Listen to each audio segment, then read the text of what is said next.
Ruben Swartz, your host and chief nerd. Welcome to Sales for Nerds, the podcast for people who love using their expertise to serve clients but maybe aren't quite so enthusiastic about the sales and marketing aspects of the business. I struggled with this for years, ironically, as a sales and marketing consultant to the Fortune 500. Over time, I realized that there was a more effective, more authentic way to get clients by helping instead of selling, teaching instead of marketing, and connecting instead of networking. My mission is to help you learn the easy way instead of the way I learned it, by sharing my stories, by bringing on awesome guests to share their stories. And of course, as a software guy, I had to go and create the CRM I'd wished I'd had when I was struggling with more traditional systems. It does more of what us solo consultants need, help us nail our positioning, help us get more leads and conversations off our website, get more referrals, have more conversations, automates proposals all the way through to e-signature and more, and less of the bloat that comes with traditional CRMs. If you want to check it out, you can start a free trial at mimiran.com. That's MIMIRAN.com. And you can even just sign up for the free version, which helps you nail your positioning. And you can also find proposal templates, lead magnet ideas, and more. Once again, that's MIMIRAN.com. Now let's get to it. Today, I'm super excited to have with me Bob Burg. If you have not heard of Bob Burg, and I don't know how you wouldn't have, but it's possible, he is the co-author, along with John David Mann, of The Go-Giver, and also the follow-up books, Go-Giver Sell More, The Go-Giver Leader, The Go-Giver Influencer. He's also the host of the Go-Giver podcast, and so much more. He's a trainer, he's a speaker, he's a former Golden Gloves boxing champion, which I'm really excited to ask about. Bob, welcome to Sales for Nerds. And I believe you do not have any wine in your glass, right? No, I usually have a cup of coffee on me, but I'm actually a little bit coffeeed out today. So I've just got my my water. Okay, well, in the spirit of the show, I've got some. You go ahead. Drink up, L'chaim. You just go for it. There we go. We've got some Chateau Chemin Royal from Bordeaux here. It is one of those Costco specials. I think it's about $15. 2016. It's fantastic. It's got that Bordeaux flavor, mostly Merlot, a little bit of Cab, but it's not crazy earthy like some folks find the French wines a little overpowering. So if you're interested in something that sounds really snooty and fancy but isn't and is tasty, there'll be a link to that in the show notes. Bob, first of all, thanks so much for practicing what you preach. I had posted a quote of yours on my LinkedIn profile, one of those like, hey, look at this wise quote from someone wiser than me. And you stopped in and said, thanks for quoting me, which I thought was so nice. Well, I appreciated it. And that sort of led down this path of I've been hearing for years about the Go-Giver. And, you know, it just, I don't know, it just seemed like whatever, yet another business book, blah, blah, blah, blah, business parable. Oh my gosh, like, you know, it's just too much. And so, but as we engage with each other on LinkedIn, and so many people have recommended this book to me over the years, and I was like, well, what's my excuse? Let's have Bob on Sales for Nerds. That'll make me read the book. And I did. It takes about an hour, just like everyone told me it would, which is, I think, great. Most business books are way too long. And this is actually, you call it a business parable, which I thought was very interesting. Tell me a little bit about why you decided to tell or impart your wisdom via parable as opposed to a book or a story or whatever people usually do. Yeah. Well, in all of my books before the Go-Giver series, in which I teamed up with John David Mann, who's a great writer and storyteller, he's really the lead writer. And but I'm a how-to author. Step 1, step 2, step 3. John knows how to weave a real story. My first kind of big book was called Endless Referrals: Network Your Everyday Contacts into Sales. The first incarnation of that one came out in the mid 90s. It's now in its third a revised edition. And it was really just, a standard how-to book. It was for entrepreneurs and salespeople who knew they had a great product or service. They knew it brought fantastic value to others, but they didn't feel comfortable with the process of going out into their communities and creating relationships that would lead to people feeling comfortable with them. I feel like, as I like to say, knowing, liking, and trusting them, right? Wanting to do business with them, wanting to refer business to others. So that was why I wrote Endless Referrals. It was a system. It was a process. But I'd always, since I'd been in sales, enjoyed reading parables, business parables, which are, again, short stories based on truths, and of course filled with principles of truth, but fictional stories.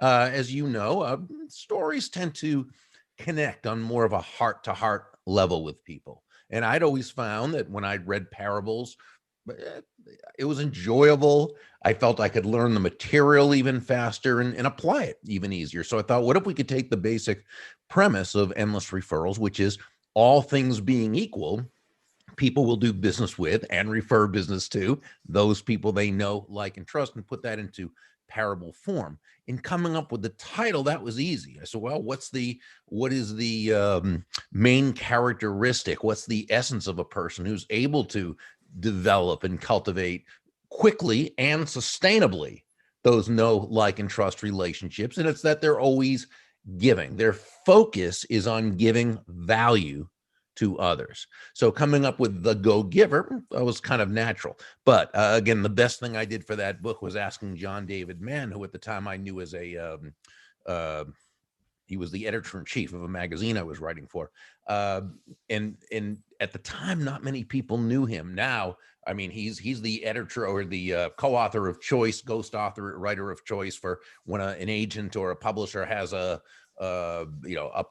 politician or a big business person or an athlete that they need to write the story. John's the person they call. Back then, few people knew of John's brilliance. Fortunately, I was one of them. Right. And so I had asked John to be the lead writer and co-author. Unfortunately, he said yes. And that's really how the Go-Giver came about and why we did it as a parable. And I think it's great. One of my mantras is a proposal is a story, not a brochure. A website is a story, not a brochure. I'm always trying to get people to tell their personal bios as a story instead of a resume. Right. And yet business books tend to be instruction manuals or textbooks even. And there's a lot of great business books on the shelf behind me.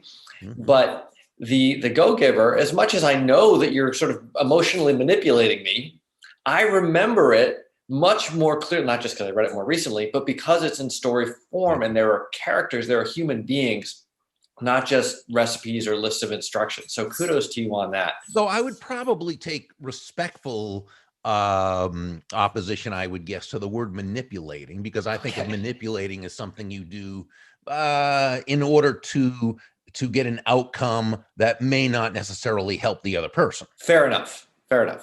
Hopefully it's persuasive. Yes. In its story and in its lesson and its messages, but the idea of it is to bring value to the reader.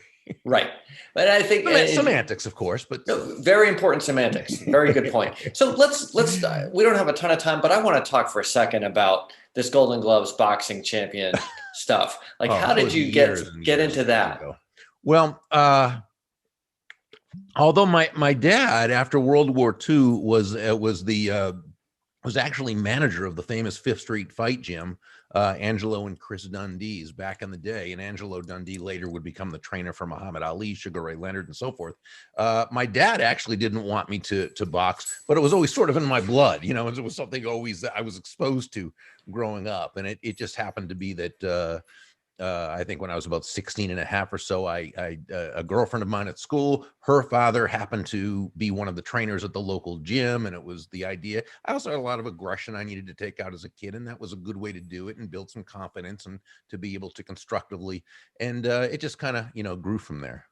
Awesome. So, now, how did you go from there into sales? Well, I think I was 19 and a half when I stopped boxing as an amateur. I had taken a couple of years off after high school and worked, and then went to college.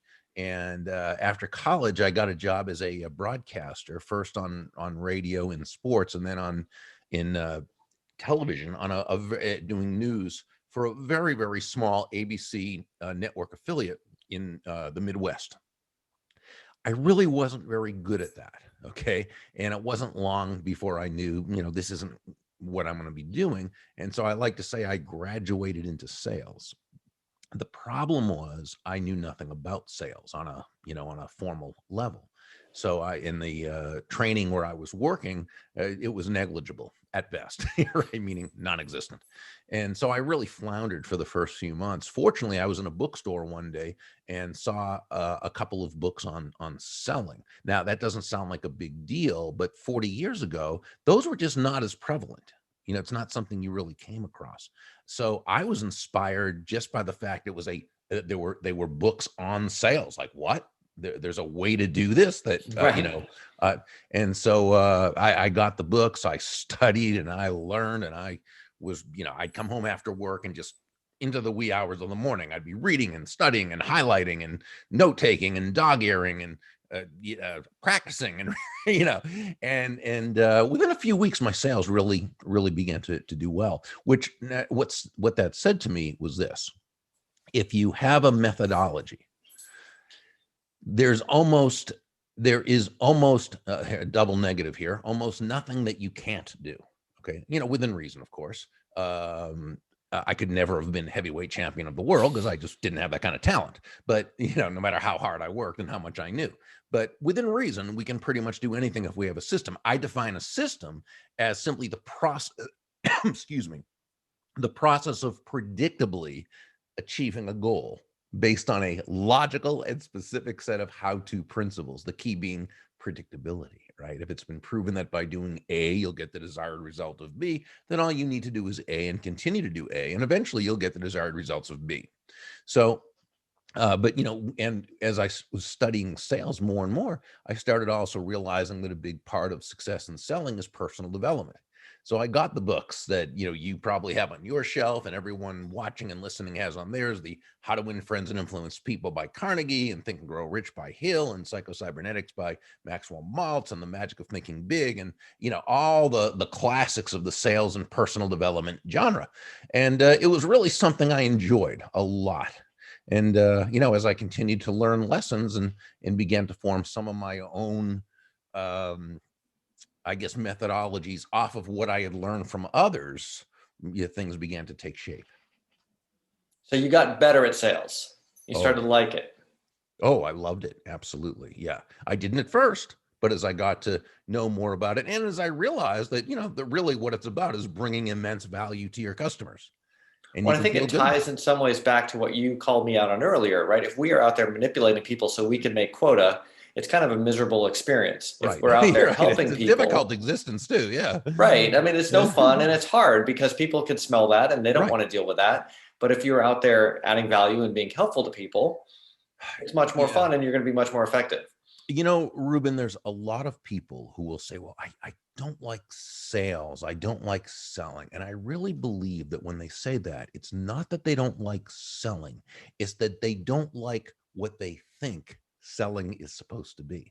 Exact. That's me. Right. If you believe that selling is about trying to convince someone to, buy something they don't need, right, or manipulating someone to buy something they don't, well, it's horrible. It's a horrible way to live life. I think most people, being basically good people, we want to feel we're doing good for the world, not evil. Selling is simply this: it's discovering what the other person does need, want, desire, and helping them to get it. That's all it is. The old English root of the word sell was selan, which literally meant to give. So when you're selling, you're literally giving. Now, someone could say, well, wait a second, isn't that semantics, right? When you're selling, what are you giving? Well, I would ask this: you have a prospective customer or client in front of you. You're doing your presentation. You're selling. What exactly are you giving? I suggest you're giving time, attention, counsel, education, empathy, and most of all, extraordinary value. I think that's right. And I could not get over the mental blocks I had around the term selling. So I just decided to start calling it helping. And then I was okay. I was like, I can do that naturally. Exactly. But that was my own mental clutter. No, and that's okay. So there's people who will say, don't sell, help. Don't sell, serve. Don't. And I say this, I'd say, well, that's fine. I understand what you're doing, but I'd say, understand that by serving, you are selling. Right. By helping, you are selling, or by helping, you are, by selling, you are serving, by selling, you are helping. So it's not, don't sell something good. Let's see selling as something good that you're doing Right. because you're able to serve, because you're able to help, because you're able to place that person's interests first. I think that's a great point. I think especially these days when computers have basically replaced the salesperson showing up with a product catalog and an order taker, your job really is to Right. do the things Oh, to sort of sure. Sure. analyze and synthesize and create Mhm. solutions that the person couldn't do on their own. Yeah. Salespeople are needed today more than ever. They're just not needed to be information dispensers. That used to be a big part of selling. You were the information medium. And you That's took no longer the case. you dispensed the information and you took the order, right? Right.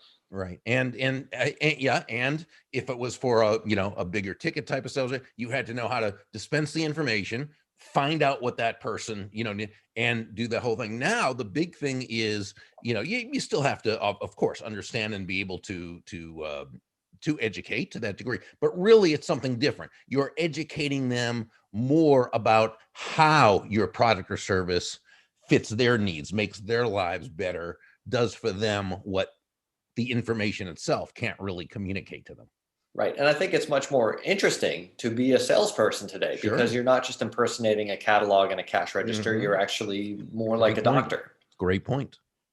So let's talk a little bit about the book. And I don't want to give too much away just in case somebody hasn't read it. It's okay. But let's start with, I think it's not to give anything away here. There's a trade secret that the main character encounters early in the book Hmm. that just he's dumbfounded at how silly it is, Right. but it really opens everything up. So can we talk about the trade secret, or is that too Yeah. secret? Oh, no, not at all. And of course, the trade secret is giving. But what do we mean by that? And this is the key. This is really the key that Joe needed to understand. See, the premise, and we often say the premise of the Go Giver is that shifting your focus from getting to giving. Now, when we say giving, we simply mean constantly and consistently providing immense value to others. Understanding that doing so is not only a more pleasant way of conducting business, it's the most financially profitable way as well. But, Ruben, it's not for some way out there type of woo woo, magical, mystical, just do good things and good things will come. No, not at all. Not at all. That's magical thinking. No, it's not that at all. It's actually very rational. Think about it. When you're that person, who can take your focus off yourself and instead place it on that other person, looking out for their best interest, helping them get what they want, helping them solve certain challenges, helping make their life better. When you do that, people feel good about you. Mhm. People want to get to know you. They like you. They trust you. They want to be a part of your life, a part of your business. They want to tell others about you. So it just makes sense to focus on them. When I speak at sales conferences, I'll often say, nobody's going to buy from you because you have a quota to meet, Right. right? They're not going to buy from you because you need the money or even because you're a really nice person. They're going to buy from you only because they believe they'll be better off by doing so than by not doing so. And that's the only reason why anyone should buy from you or from me or from anyone else. But that's good news because it means that that salesperson who really can shift their focus and make it all about that other person, hey, they're 9 steps ahead of the game in a 10-step game. This is why John David Mann and I say that money is simply an echo of value, Mhm. right? It's the thunder, if you will, to value's lightning, which means nothing more than that the focus must be on the value you are providing or giving another human being. The money you receive is simply a natural result of the value you've provided. That's a great point. And I think I came at that from a slightly more mathematical angle, I guess, when I was a pricing consultant. And so Hmm. many companies would say, hey, let's look at our costs and figure out how we should price things. And I would always say, well, let's look at the value because that's what's really the limit Exactly. on how much Exactly. money you make. And Sure. it's more interesting. Yeah. So, can we talk a little bit about the 5 laws? Are we giving away too Sure. much of the story? Or can we jump into the No, 5 laws? no, not at And all. guys, Not at all. we'll probably run through the whole book here. because it's not long and it's not complicated. And I fought this for years. Don't be like me. After you get off this podcast, go read the book. It'll be worth it. I promise. So this guy, Joe, he's a go-getter, right? He's sort of your typical person hustling hard. And I remember those days. I was like, gosh, I got to go sell some stuff. Got to call a bunch of people, got to make quota, that kind of thing. What does he learn Sure.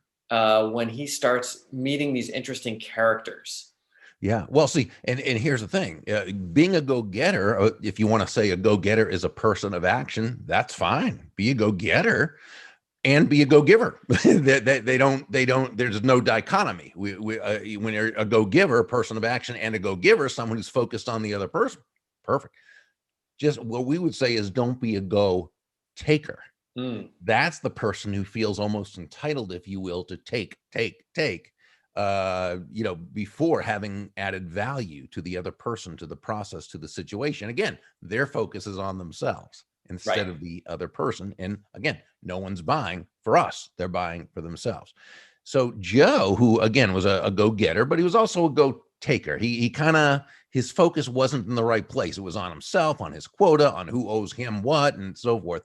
And he met a series of people, of mentors, including a main mentor by the name of Pindar. And he learned five principles that would shift his focus and help bring him what we call stratospheric success in the book. The 5 principles are the laws of value, compensation, influence, authenticity, and receptivity. The first one, the law of value, is all about making the customer experience so exquisite that the other person feels they've received more in overall value than what they've paid, while you make a very healthy profit. So let me explain that very quickly and use an example. Price is a dollar figure. Value is the relative worth or desirability of a thing, of something, to the end user or beholder. Okay, in other words, what is it about this thing, this product, service, concept, idea, that brings so much worth to another human being that they will willingly exchange their money for it and be glad they did, while you make a healthy profit? Quick example: someone is an accountant, and so they're selling accounting services. Okay, and let's say it's your accountant, and he charges you. You hired him to do your taxes. He charges you $1,000. That's his fee, literally his price. But what value does he give you in exchange? Well, through his hard work, dedication, getting to know you, learning about your business, focusing on you, he's able to save you $5,000 in taxes. He also saves you countless hours of time. He also provides you and your family with the security and the peace of mind of knowing it was done correctly. So we see that he gave you well over $5,000 in value in exchange for $1,000 fee or price. He gave you more in value than he took in payment. So you feel great about it, but he also made a very healthy profit because it was worth it to him to lease out his time, his experience, his expertise for $1,000. In a free market-based exchange, when I say free market, I simply mean no one's forced to do business with anyone else. In this type of exchange, there are always 2 profits: the buyer profits and the seller profits, because each of them come away better off afterwards than they were beforehand. Right. That's the law of value. You actually have a great passage about this in the book, where one of the characters says a bad restaurant tries to give just enough food and service to justify the money it takes. A good restaurant strives to give the most quantity and quality for the money it takes, but a great restaurant strives to defy imagination to provide a higher quality of food and service than any amount of money could possibly pay for. And I think, you might have described the good accountant gives you $5,000 and some peace of mind. The great accountant saves you $100,000 or introduces you to the next business partner or something, right? Something that you couldn't even put a price on. And we can't do that in every single transaction, but I think it's a great aspiration. So that's value, right? Then we have sort of the flip side of that, the law of compensation.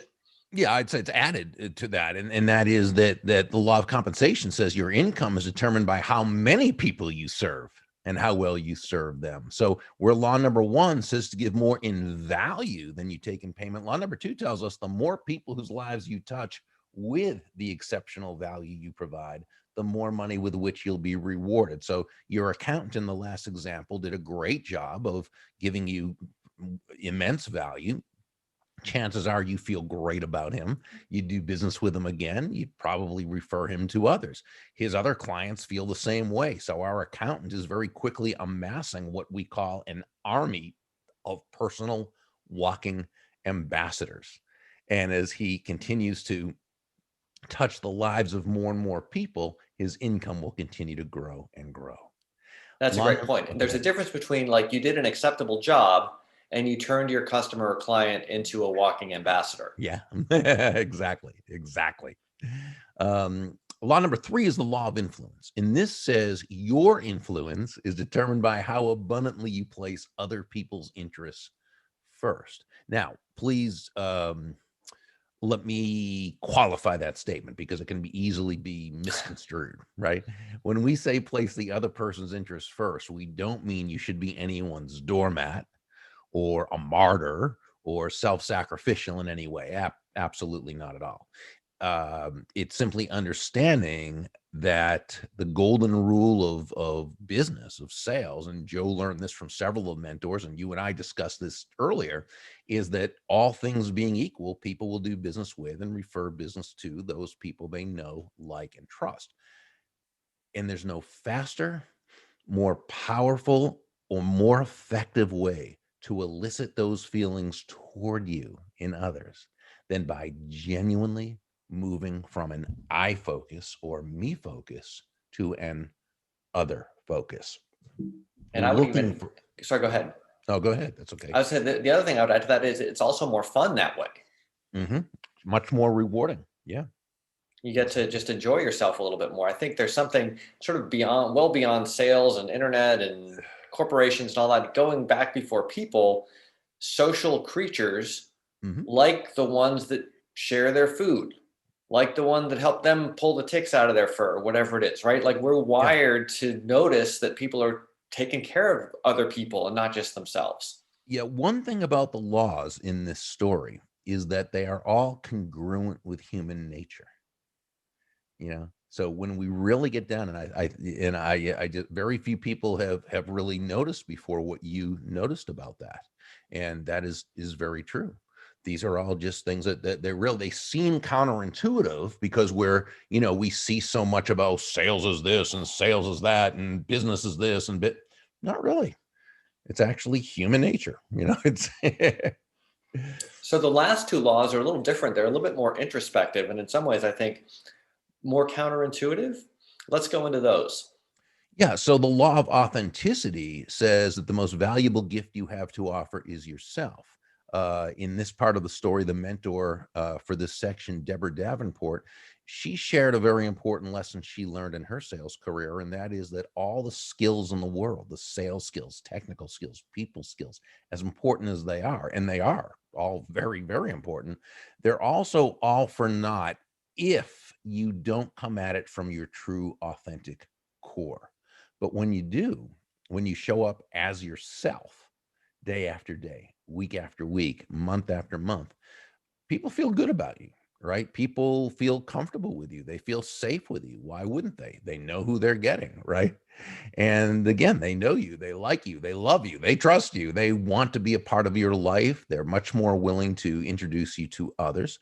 And so it just makes sense to be authentic, come as yourself. The problem with that, though, is that, when we cannot embrace our strengths, okay, it's difficult to show up authentically. And that's why it's so important. And whether you just do this through introspection or you have a formal coach or an informal coach or mentor or whatever, you've got to be able to identify and embrace your strengths because that's what you've got to lead with. Now, it's important we know our weaknesses too, and understanding the 3 types of weaknesses, the ones that can be ignored, okay, because they really don't make a difference, the ones that need to be mitigated, and the ones that need to actually be changed into strengths if you're going to be effective. But we lead with our strengths. It's what I call our market value. And I define market value as that combination of strengths, traits, talents, and characteristics that allows a person to add value to the marketplace in such a way that they will be rewarded for it. And we all have these. Some of us have one big strength, but most of us don't. Most of us have various strengths that by themselves are good, not spectacular, but they're good. But when stacked on top, in fact, the author of the Dilbert comic strip, Scott Adams, who wrote a great book, How I Failed at Practically at Almost Everything and Still Succeeded. I think that's the name of it, but I may have a word or two wrong. He calls it the talent stack. And I thought, it was a brilliant book. I thought this part was just absolutely so bang on. He was saying there are very few Michael Jordans in the world, right, who have just such an amazing gift or strength in certain. Most of us don't. Most of us have a few things that we have some natural time, but that we can develop. But when we take those 3 or 4 talents and stack them on top of each other, it makes it so that we can bring some immense value. So a lot of people are going to say, that's great. I get that in theory. The big problem I have is that my weakness is sales and I can't mitigate it. How do I lead with authenticity? How do I find strength in these kind of situations? Well, I would say your weakness probably isn't sales. You might think, well, my weakness is I'm not a big talker. Because a lot of people falsely think that the better a talker you are, the better a natural salesperson you are. And that's, of course, just diametrically opposite to the truth. Right. Most people who just love to talk, extroverts, maybe, who just love to talk and they love to talk, they might be good talkers and they might be a lot of fun at a cocktail party. They tend to not be good salespeople. The best salespeople are great listeners. The greatest salespeople have either a natural and or highly developed interest in the other person. Okay. So it's first understanding it. You may think of sales in a certain way and think it's not you, so you're not good at it. Well, but let's reframe that. Let's look at what we were talking about earlier in terms of what sales is and what are the characteristics of a good salesperson. Are they able to ask questions and then listen? Are they able to think and add insights in order to be able to, bring a better outcome to the prospective customer or client? So that's why I would say, go back to the beginning, check your premises and say, no, I'm not it's not that sales is a weakness. It's that maybe I don't quite understand what selling is. Right. And maybe I have some great So let's go to the last law, which I think was the irony is for a lot of us, one. We're great at asking certainly these questions. The most difficult one for most people to really embrace, and that's the law of receptivity. But then, at least for me, it's and just I know as I learned important as eventually all I the was other only laws. And the law of receptivity says the key to effective giving is to stay open to receiving. And this really means nothing more, Ruben, than understanding that yes, you breathe out, just be but ourselves, you also be authentic. breathe in. You breathe out carbon dioxide, you breathe in oxygen. You breathe out, which is giving. You breathe in, which is receiving. Giving and receiving, despite the horrible messages about money, about abundance, about lack that we receive from the world around us on a constant and continual basis, basically, from the time we're born to through schooling and our peers and news media and everything. I mean, the messages are just horrendous and they're wrong. Okay. About, you think if you listen to people, you think anybody who's made a lot of money did it on the backs of others, or they did it by taking advantage of others, or by being, it's a big world. There's certainly people who've done that, but by and large, especially to the degree you're working within a free marketplace where no one has to buy from you, think about it. The only way you can make a lot of money is to provide exceptional value to the lives of a lot of people. So people who make a lot of money, and assuming as most of them have, they did it honestly and genuinely, they should be applauded, not looked at as a drag of society. My goodness, it's awful. But anyway, so understanding that, okay, it's realizing that giving and receiving are simply two sides of the very same coin. Notice you did not say giving and taking. You said giving and receiving. And receiving, right. two sides of the very same coin, and they work in tandem, right? So, what we know though, because it's just nature, it's the laws of nature, we need to focus on the giving of value before we receive. And remember in the story, Pindar talks to Joe and says, there are people that go up to a fireplace as though to say, first give me some fire and some heat, then I'll throw on some logs and some newspaper and light a match, right? Doesn't work that way. It's like going up to a bank teller and saying, hey, I'm thinking of opening up an account with you, but first give me an interest payment. Right.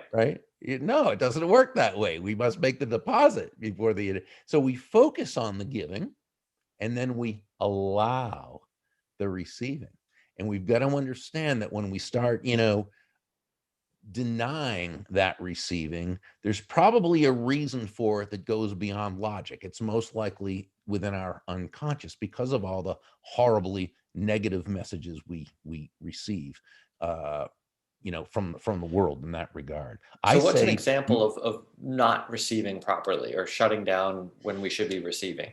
A lot of times it can be sabotaging a sale, doing that thing that you shouldn't do, but because you just don't feel right about receiving. And so unconsciously you're saying or doing something that is going to mess up that sale. Would that also include not charging the proper amount of money because you don't think you're worth it? That could absolutely be. Well, that comes to understanding your value and allowing and being able to receive in like measure. One of the biggest things that people do is they lower their price much too quickly, or they try to compete on low price, which is a race to the bottom. When you sell on low price, when you sell on price, you're looked at as a commodity. When you sell on high value, you're looked at as a resource. But to sell on high value, you've got to first understand the value of your product, of your service. You've got to understand your own value, and you've got to allow yourself to be able to receive that. So you make a great point. I'll just tell you that I truly, truly believe that prosperity is something that needs to be actively studied. And there are people like Randy Gage. Randy Gage's Prosperity blog and his Prosperity TV channel on YouTube. There are people like David Nagel, people like Ellen Rogan, people like Bob Proctor, Sharon Lecter. There's a number of people. We'll put links to all those folks in the show notes. Sure. Another guy, there's a guy named Ken Honda from Japan who wrote a book called Happy Money. And it was about the energy around money. And of course, it's not the money that has the energy, it's the energy that we as human beings give them. But all of these speakers and writers and teachers of prosperity, what they have in common is they rarely talk about how to make money. They talk about the mindset, because it's all about the mindset. The how-tos are the easy part. It's getting past our own unconscious belief systems that have been just drilled into us. For a quick example, and Randy Gage points this out, in the first Spider-Man movie, okay, Uncle Ben and Peter are on the couch talking about the family being poor. And Uncle Ben says, well, Peter, we may be poor, but at least we're honest. What a horrible, horrible statement for a young kid watching this movie to hear. What's the premise? That if you're poor, you're honest. If you're honest, you're probably poor. And if you're wealthy, you're probably not honest. And the best way to get wealthy is to not be honest. These are horrible. By the way, this is just not one thing. Notice this in every movie you watch, just about, okay? And in so much teaching that we get. It's amazing about this message. So what I want people to do is start questioning their premises. When you hear someone say that millionaires or billionaires should not exist, just ask yourself why. Why? Why is that true? Why did that person say that? And how did they learn that? From where? What's their experience? Where did they learn it from? And what was that, right? And start questioning your premises and asking yourself questions, thinking things through. That's how important I believe this is. Well, we could probably have a whole other conversation about the political and societal aspects of this that's sort of beyond the scope of this podcast. Oh, and that wasn't even politics, by the way, even though that might be one certain side that tends to downtrod the rich. And by the way, if you notice those people who are talking bad about how horrible the rich are, these are typically very rich people. So, but I really wasn't going to politics. I was just saying that is what we hear. I mean, that is what what you hear from people. Well, that was, again, I'm like, gosh, I wish we could spend like I could have a whole other bottle of wine on that topic, but let's keep this tactical. Let's keep this sales for nerds. What should people go do after they listen to this? I thought that was one of the other interesting aspects of the way you told the story in the book, is that the character is given these lessons on the condition that he applies them immediately. Mm-hmm. So what can people go do after they get done listening to this that will help them start to put into action? They can be a go-getter about being a go-giver. Sure.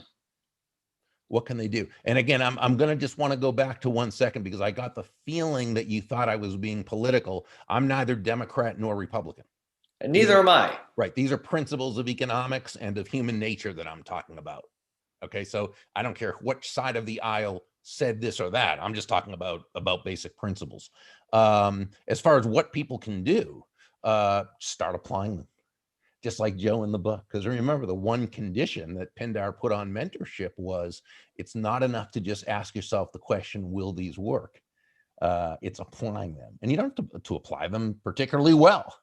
With Joe, one of them was serving coffee to a whole lot of people, right, in order to just apply the thing about reach, about serving a lot of people. So we serve coffee to a lot of people.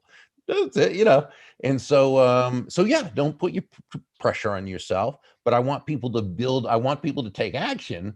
As you said, I love this. Be a go-getter about being a go-giver. So take action and then build on your small successes.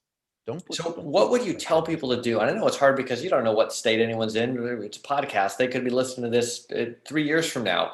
Mm-hmm. But if you could just tell them to go do one thing that will set them on the right path. And I'm going to say, start by reading the book.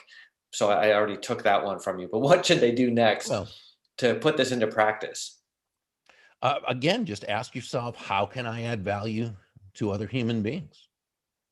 I mean, it's as simple as that. And that's whether you're in person or whether you're online. It doesn't matter. Is what I'm about to say or do or tweet or post or whatever, is this more likely to add value to another human being? And I think that's a great point. And we run into people all the time, right, that we can add value to. Absolutely. And there's also a bunch of people that we know that we're connected to, that I know from personal experience we might feel shy about reaching out to. But if we have the opportunity to add value to them, I would encourage people to go do that, pick up the phone, pick up the Zoom, whatever it is, and go help those folks that you know you can add value to, but maybe you're just feeling a little shy about. Now, where can people go to learn more about you other than the bookstore?